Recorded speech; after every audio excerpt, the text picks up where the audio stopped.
जय हिंद साथियों, स्वागत है आपका हमारे YouTube channel Hindi with Shashi में। तो अभी जो वीडियो मैं बना रहा हूँ, ये वीडियो बिहार में बेट के आयोजन को लेकर के है, क्योंकि बहुत से सोशल मीडिया पर देखने को मिल रहा है, बहुत से टीचर के द्वारा अफवाहें फैलाई जा रही हैं कि बिहार सरकार बेट का आयोजन करने वाली है और जो अभ्यर्थी है ना, वो दुविधा में पड़े हुए हैं। तो मैं उनको साफ कह देना चाहता हूँ कि बिहार सरकार कोई बेट का आयोजन कराने वाली नहीं है, क्योंकि उसका कारण है कि अभी क्या है ना, बिहार के जितने भी यूनिवर्सिटीज़ हैं, उन यूनिवर्सिटी के क्षेत्र में आने वाले जितने भी अभी नए-नए जो महाविद्यालय खुले हैं, हर एक प्रखंड में एक महाविद्यालय, उसमें क्या किया गया ना, वहाँ के प्रधानाचार्यों की नियुक्ति कर दी गई है और इसी जुलाई से एडमिशन चालू भी है। अब आप बताओ कि जहाँ जुलाई से एडमिशन चालू है, प्रधानाचार्यों की नियुक्ति कर दी गई है, अगर बिल्डिंग्स नहीं है तो उस प्रखंड के अंतर्गत जो हाई स्कूल है, जो कि सबसे अच्छी जिसकी बिल्डिंग्स हैं, उसमें उस कॉलेज की संचालन करनी है। वैसे में प्रोफेसर की बहाली इतना जल्दी करना है, फिर बेट का आयोजन क्यों होगा? तो आप लोग इस दुविधा में न रहें। आप लोग जो इस बार जून वाला नेट चल रहा है ना, तो उस पे ही फोकस करिए। अगर समय रहते हुए जून वाले का रिजल्ट आ गया नेट का, तो हो सकता है कि आप भी एलिजिबल हो जाएं, वरना ज़्यादा देरी हुआ तो ये बहाली आपके हाथ से निकल सकती है। और मैं ये बात हवा हवाई नहीं कह रहा हूँ, मैंने अखबार में कई बार आर्टिकल पढ़ा है, तब कह रहा हूँ। अभी समय का अभाव है, वरना मैं वो आर्टिकल आपके समक्ष लगा देता है स्क्रीन पे। लेकिन मैं आपको बता रहा हूँ कि कोई वेट का आयोजन होने वाला नहीं है। आप लोग दुविधा में न रहिए, आप नेट पे ही फोकस करिए और इस जून की नेट को हर हाल में क्रैक कर लीजिए, यदि आपको बिहार के प्रोफेसर बहाली में भर्ती होना है तो। अब हम बात करेंगे सबसे पहले कि आखिर जो ड्राफ्ट बना था इतना लेट क्यों हो रहा है। फिर आप लोग कहिएगा जब अभी तो कोई कुछ होने वाला है नहीं, तो उसका कारण है कि जो आखिर ड्राफ्ट बना था ना बिहार में प्रोफेसर की भर्ती के लिए, उस ड्राफ्ट को एडिट करने के लिए, उसमें कुछ सुधार करने के लिए, अमेंडमेंट करने के लिए अभी विचार चल रही है। क्योंकि हुआ क्या था, ओवरऑल मैं आपको पूरा ये रहा उसका प्रीवियस नोटिफिकेशन जो आया था, मैं आपको एक बार, मैं तो पूरा पढ़ा हुआ हूँ, आपको बता देता हूँ। जैसे यहाँ देख लेंगे, स्पष्ट कह रहा है कि स्लेट या सेट जो है means state level eligibility test conducted by the Bihar government और its behalf of this purpose. यानी कि अब देखिए होगा या नहीं होगा, ये तो लिख रहा है ना। Teachers mean as assistant professor, यानी कि इसके जो प्रमुख पद है ना, वो देखेंगे। अब मैं ओवरऑल बता दूं, चूंकि मैं तो ये पढ़ चुका हूँ, इसमें था क्या और इस पे विवाद क्यों हुआ, जिसके चलते इसमें संशोधन की मांग की जा रही है। पहले क्या था ना, एपीआई स्कोर हुआ करता था। एपीआई होता है academic performance index. Academic performance academic performance performance index. अब इसमें क्या होता था कि जो व्यक्ति ग्रेजुएशन किया, मास्टर किया, पीएचडी किया, उसके थीसिस पेपर प्रकाशित हुए और उसने कोई किताब लिखी या उसे कोई अवार्ड मिला, तो इनके आधार पे मैंने एक वीडियो बना के डाला हुआ है, अपने चैनल पे जाके देख लीजिएगा। एलएनएमयू ललित नारायण मिथिला यूनिवर्सिटी में जो गेस्ट टीचर आया है ना, उसमें एपीआई पर सिलेक्शन होगा। पहले बिहार में प्रोफेसर की भर्ती एपीआई पर होता था। अब क्या किया ना, अब एपीआई कैसे डिसाइड होता है, अगर किसी का ग्रेजुएशन में जो मार्क्स है, मास्टर में मार्क्स है, पीएचडी किया हुआ है, थीसिस लिखा हुआ है, रिसर्च पेपर लिखा हुआ है, उसके बाद से उसको कोई अवार्ड मिला है, तो 2-2, 4-4, 8-8, 10-10 नंबर मिलते थे। पीएचडी के लिए तो 30 मार्क्स हैं। अब इसमें क्या होता था, वैसे कैंडिडेट्स जो थोड़े से मतलब योग्य नहीं भी हों और इनके पास सारी योग्यता है और ये लोग कहीं से व्यवस्था करवा लिए हैं, तो वो लोग मेरिट में बन जाते थे। और इसमें क्या है कि मेरिट बनाने में बहुत सारा धोखाधड़ी होता था। इसलिए बिहार सरकार ने ऐसा प्लान किया कि क्यों ना इसके लिए एक पारदर्शी तरीका अपनाया जाए, और उस पारदर्शी तरीका को अपनाने के लिए इसके नियम कानून में सुधार किया गया, इन प्रोफेसर भर्ती के नियमों में सुधार किया गया। और जब सुधार किया गया, उसके लिए एक ड्राफ्ट बन करके आया, और उस ड्राफ्ट में यदि किसी को कोई ऐतराज है, किसी भी अन्य यूनिवर्सिटी के जो वीसी हैं या जो अन्य लोग हैं बड़े बड़े, उनको यदि कोई ऐतराज है तो 15 दिन के अंदर उनका विचार मांगा गया, ताकि इस ड्राफ्ट का अंतिम फाइनलाइज किया जाए। अब उसमें ओवरऑल क्या था कि पहले क्या था, पीएचडी के लिए वेटेज वगैरह मिलता था, या कोई गेस्ट टीचर हैं उसके लिए मिलता था। इसमें सब कुछ हटा दिया गया। इसमें क्या किया गया कि 160 मार्क्स का आपका रिटन होगा, रिटन होगा, और 40 मार्क्स का क्या होगा, आपका इंटरव्यू होगा, इंटरव्यू होगा, ऐसा बताया गया। अब इसमें क्या किया गया, इसमें योग्यता आपको रख दिया गया कि नेट है, या आप पीएचडी किए हैं, पीएचडी किए हैं, या आप सेट हैं, या आप बेट जो भी कह लीजिए, बेट होगा तो, अगर नहीं हुआ तो कोई बात ही नहीं है। तो इसमें यदि आप कुछ भी हैं तो आप एलिजिबल हैं, आप ये फॉर्म को भर सकते हैं। अगर मास्टर डिग्री है आपका, मास्टर डिग्री के 55% उसमें मार्क्स होना चाहिए। उसके साथ साथ कोई एक, चाहे आप नीट किए हो, चाहे आप पीएचडी हो 2009 या उसके पहले, या कोई आप सेट किए हो। सेट तो खैर बिहार के लिए होता नहीं है, बेट होता है, तो बेट भी नहीं हुआ अभी कुछ दिन से। कोई एक आप पास हैं तो आप इस फॉर्म को भर सकते हैं। तो और इसके बाद से क्या था, जब ये ड्राफ्ट आया तो बहुत सारे लोग जो कि यूनिवर्सिटी से और हायर एजुकेशन से जुड़े हुए हैं उनको विवाद हो गया कि भाई साहब हम तो पीएचडी करके बैठे हुए हैं और हमको तो आप वेटेज कुछ दे नहीं रहे हैं, ये तो गलत है। फिर उन्होंने एडिट करने की मांग की। उसके बाद से ये एडिट चल रहा है कि हम जब आखिर पीएचडी करके बैठे हैं तो हमें तो कुछ एक्स्ट्रा मिलना चाहिए, उनका ये कहना है। फिर से जो कुछ गेस्ट प्रोफेसर हैं उनका कहना है कि भाई हम 2-3 साल से पढ़ा रहे हैं तो हमें भी तो उसके परसेंटेज से कुछ मार्क्स मिलना चाहिए। इन्हीं चीज़ों को सुधार करने के लिए इस पर सुधार चल रहा है। हालांकि आयोग ने अन्य यूनिवर्सिटी के वीसी वगैरह से 15 दिन का ही समय मांगा था कि अगर 15 दिन के अंदर आप अपना विचार देते हैं तो इस पे विचार किया जाएगा, अन्यथा ये जो ड्राफ्ट है इसी को फाइनल मान लिया जाएगा। और आज लगभग 1.5 से 2 महीने होने जा रहे हैं, अब तक इस पे विचार ही चल रहा है। तो अब देखेंगे कि आखिर विचार आया क्या है। तो कई जगह से पता चल रहा है कि जो उत्तर प्रदेश भर्ती है ना, जो यूपी पीसीएस लेता है, पीएससी जो लेता है ना प्रोफेसर की भर्ती, उसके तर्ज पे भी बिहार में बहाली होगी। तो उसका प्रोसेस क्या है वो भी हम यहाँ पे देख लेते हैं। तो चलिए वो भी आपको देखते हैं। ये देखेंगे उत्तर प्रदेश लोक सेवा आयोग, यहाँ देखेंगे सहायक आचार्य असिस्टेंट प्रोफेसर राजकीय महाविद्यालय परीक्षा 2025। आवेदन प्रारंभ करने की तिथि 4/9/2025। आप देखेंगे यानी कि जो लेटेस्ट 2025 में उत्तर प्रदेश के असिस्टेंट प्रोफेसर की जो भर्ती हुई थी उसका नोटिफिकेशन मैं आपके सामने लेके आया हूं, ताकि वहाँ का प्रोसेस क्या है।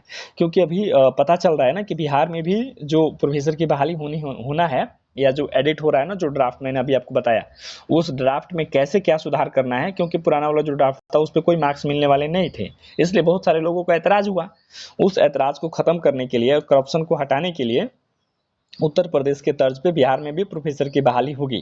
तो आखिर उत्तर प्रदेश में कैसे होता है वो भी तो देखना है। तो इस क्रम में अब सबसे पहले नीचे आएंगे तो आप देखेंगे यहाँ से ओटीआर दिया है, यानी कि फॉर्म भरने के लिए जानकारी दिया है। तो हमको ओटीआर से तो कोई उतना मतलब है नहीं, क्योंकि हमें फॉर्म तो भरना बताना नहीं है, हमें देखना है कि इसका सिलेक्शन प्रोसेस कैसा है। तो अब नीचे आते हैं और यहाँ तक ओटीआर ही है। फिर इधर आते हैं, इधर भी ओटीआर है, और नीचे तक आते हैं। फिर इधर देखते हैं, इसमें भी क्या है, स्वतंत्रता सेनानी। आप देखेंगे लेवल 10 रहेगा, वो तो यहाँ का भी होता है, कहीं के असिस्टेंट प्रोफेसर का वही होता है। रिक्तियों की संख्या 1253 देखेंगे। अब ये देखेंगे चयन करने हेतु पर जो भी है प्रारंभिक आयोजन करेंगे चयन का साक्षात्कार में। ठीक है, यहाँ से थोड़ा इसको देख लेते हैं, इंपोर्टेंट एक फैक्ट मिल गया। उत्तर प्रदेश लोक सेवा आयोग सहायक आचार्य राजकीय महाविद्यालय मुख्य लिखित परीक्षा 2025 प्रवेश के लिए उपयुक्त अभ्यर्थियों का चयन करने हेतु प्रदेश के जिलों के विभिन्न परीक्षा केंद्रों पर एक प्रारंभिक परीक्षा का आयोजन करेंगे। चयन लिखित परीक्षा का एवं साक्षात्कार में प्राप्त कुल अंकों के आधार पर होगा। परीक्षा की तिथि एवं केंद्र की सूचना अभ्यर्थियों को ई प्रवेश पत्र के माध्यम से अलग से दी जाएंगी। ये भी हो गया। और यहाँ पे क्या है, आरक्षण तो छोड़ देंगे, आरक्षण से कोई मतलब नहीं हमें। अब जाते हैं पेज नंबर 2 पे। पेज नंबर 2 पे इधर से आते हैं, ओटीआर दिया है, ठीक है। फिर नीचे आ जाते हैं, अंशकालिक छूट में है, आयु में छूट के लिए वो भी छोड़ दीजिए, वैवाहिक स्थिति। अब आएंगे शैक्षिक अर्हताएं, ठीक है, यानी कि उत्तर प्रदेश में प्रोफेसर बनने की योग्यता क्या है।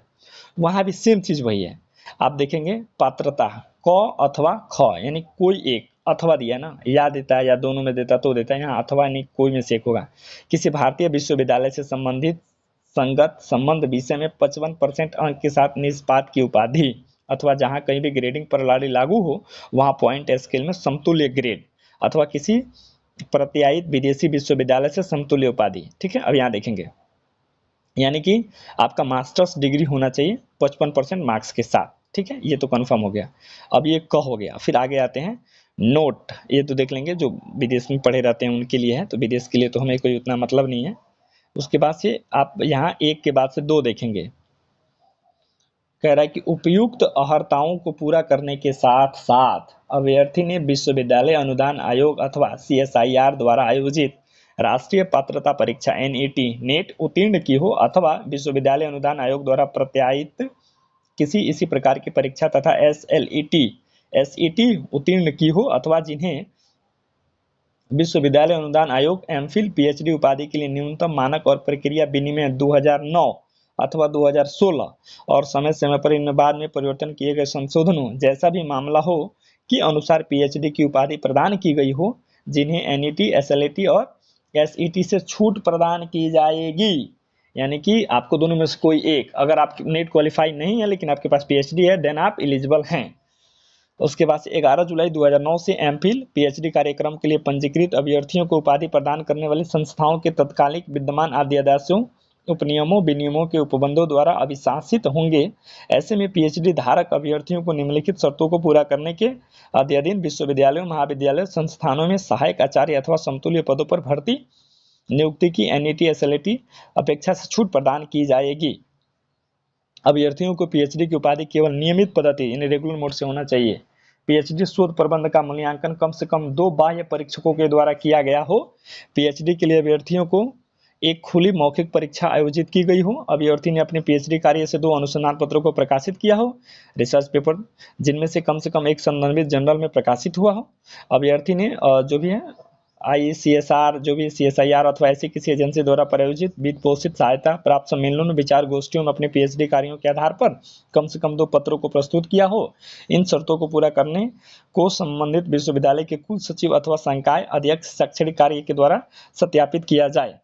ऐसी विद्याओं में निष्पत्त कार्यक्रमों के लिए एनईटी, एसएलईटी, एसईटी अर्हता अपेक्षित नहीं होगी, जिनमें भारतीय जो भी है CSIR द्वारा एनईटी, एसएलईटी, एसईटी अथवा जो भी है प्रत्यायित इस प्रकार की परीक्षा जैसे एनईटी वगैरह, ठीक है। ख देखेंगे जो भी है Simon QS, higher education, THE जो भी है, सिंगाई तो विदेश के लिए, विदेश का कोई मतलब नहीं है, और ये ड्राइंग एंड पेंटिंग के लिए इसका भी कोई मतलब नहीं है, ठीक है। अब फिर आगे आते हैं। आगे आने के बाद से आप देखेंगे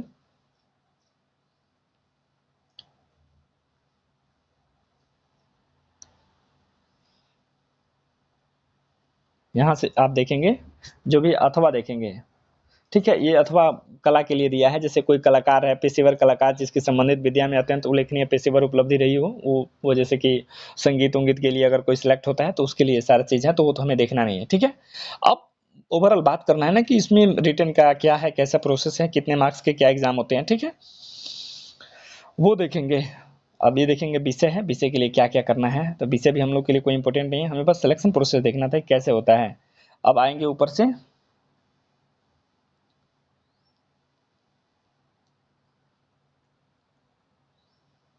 अब देखेंगे उपयुक्त पदों, संगत सेवा नियमावली और विनिमय, ये भी चलेंगे आगे।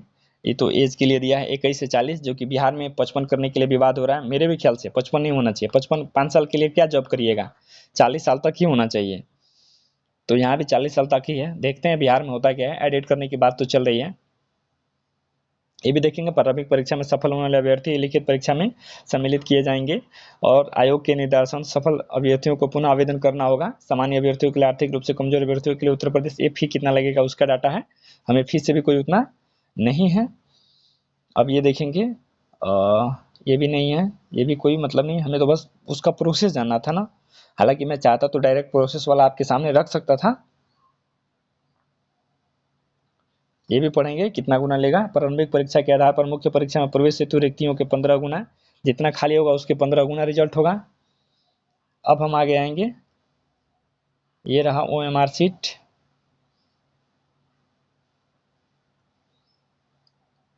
थोड़ा सा छोटा कर देते हैं ताकि कम समय में हम देख पाएंगे कि कहाँ दिया हुआ है, लास्ट डेट दिया हुआ है। आगे चलते हैं, आखिर इसका प्रोसेस क्या है कि कितना नंबर का क्या होता है। ये रहा जो हम खोज रहे थे, आपके सामने मिल गया है। यहाँ देखेंगे परीक्षा कैसा होगा, ठीक है। अब देखेंगे उत्तर प्रदेश राजकीय महाविद्यालय हेतु असिस्टेंट प्रोफेसर परीक्षा आयोजन देखेंगे। प्रश्न पत्र का प्रकार ऑब्जेक्टिव रहेगा। प्रश्न पत्र की संख्या 1 पेपर होगा, 120 प्रश्न उसमें रहेंगे, जिसमें जीके के प्रश्न रहेंगे 30, ठीक है। प्रत्येक वैकल्पिक विषय के 90 प्रश्न, और जिस सब्जेक्ट का आपका मास्टर रहेगा उसके 90 प्रश्न रहेंगे, जबकि वैकल्पिक विषय के गणित के 70 प्रश्न, ठीक है। तो ये तो सबका नहीं रहेगा।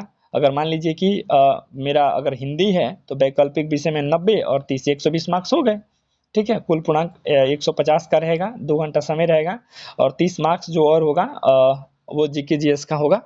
तो इस तरह से आप देखेंगे। फिर आते हैं यहाँ आप देखें करेंगे उपयुक्त प्रथम चरण की प्रारंभिक परीक्षा में उत्तीर्ण अभ्यर्थी ही नियमानुसार मुख्य लिखित परीक्षा में सम्मिलित हो सकेंगे। अब मुख्य परीक्षा कैसा होगा इसमें देखेंगे, परंपरागत यानी लिखित होगा, प्रश्न पत्र रहेगा 1, प्रश्नों की संख्या रहेंगे 20, 10 + 10 कुल पूर्णांक रहेगा 200, 80 + 120 मार्क्स के रहेंगे, 3 घंटा का टाइमिंग रहेगा। अंकों का विभाजन आप देख लेते हैं। कह रहा है कि 10 प्रश्न रहेंगे, लघु उत्तरीय प्रश्न जिसके उत्तरों की सीमा 125 शब्दों में होगी। यहाँ प्रत्येक प्रश्न 8 अंक का होगा। खंड भी देखेंगे। पाठ्यक्रम अब यहाँ से देखेंगे, पाठ्यक्रम भी दिया हुआ है पूरा, हर एक सब्जेक्ट का अलग अलग दिया हुआ है, इसलिए PDF जो है ना वो लंबा हो जा रहा है। सामान्य अध्ययन वगैरह देख लेंगे। यहाँ देखेंगे, ये इंपॉर्टेंट चीज है, यही तो मेन चीज है ना कि मेरिट कैसे बनेगा। प्रश्नगत मुख्य लिखित परीक्षा एवं साक्षात्कार अभिव्यक्ति इंटरव्यू परीक्षण में प्राप्त अंकों के योग के आधार पर अभ्यर्थियों के श्रेष्ठता का निर्धारण सुनिश्चित किया जाएगा। यानी कि यदि आप PhD किए हैं, थीसिस पेपर प्रकाशित हुआ है, तो आपको कोई एक्स्ट्रा, या आप कहीं गेस्ट प्रोफेसर हैं तो आपको कोई एक्स्ट्रा वेटेज नहीं मिलने वाला है। और अभी वर्तमान में जो भी कैंडिडेट्स हैं जो ईमानदारी से और मेहनत के बल पे सिलेक्ट होना चाहते हैं, उनका भी यही मानना है। जो लोग करप्शन में शामिल हैं उन लोगों का ये मानना है कि मुझे मेरे जो PhD हैं या रिसर्च पेपर हैं या जो मैं गेस्ट प्रोफेसर हूँ उसके आधार पे मुझे अंकों का वरीयता दिया जाए। जबकि कहीं भी, ये रहा उत्तर प्रदेश का, मैंने प्रूफ के तौर पे आपके सामने रखा है। अगर मैं बात कर लूँ MPPSC का, जो कि असिस्टेंट प्रोफेसर लेता है, उसका भी यही प्रोसेस है। बिहार में भी अब यही होने जा रहा है, राजस्थान में भी यही प्रोसेस है। तो फिर बिहार में दिक्कत क्यों नहीं इस प्रोसेस को लागू किया जाएगा? आशा है कि जरूर लागू होगा। मिलेंगे अगले किसी इन्फॉर्मेटिव वीडियो के साथ, तब तक के लिए धन्यवाद।